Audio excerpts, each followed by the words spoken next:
फतेहपुर था। ये गांव अपनी खूबसूरती और सुकून के लिए मशहूर था, लेकिन इस गांव के बीच एक पुराना कुआं था। लोग कहते थे कि ये कुआं ख्वाहिशें पूरी करता है, मगर शर्त ये थी कि कुआं के करीब जाकर दिल की सच्ची ख्वाहिश मांगी जाए और बदले में एक चीज कुर्बान करनी पड़ती थी। एक दिन गांव की एक लड़की जिसका नाम जहरा था, कुएं के पास गई। जहरा गरीब थी और अपने भाई की बीमारी का इलाज करवाना चाहती थी।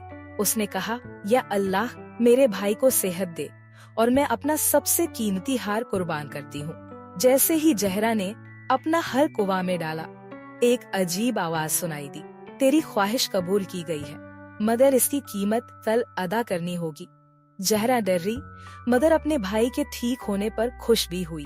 जहरा की कहानी गांव में फैल गई और लोग एक एक करके अपनी ख्वाहिशें लेकर कुएं के पास जाने लगे।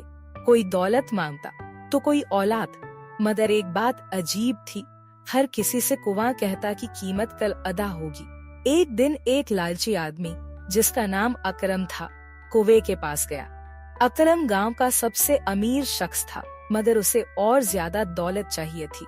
उसने एक बड़ा सोना का कंगन कुआं में डाला और कहा, मुझे दुनिया की सारी दौलत चाहिए।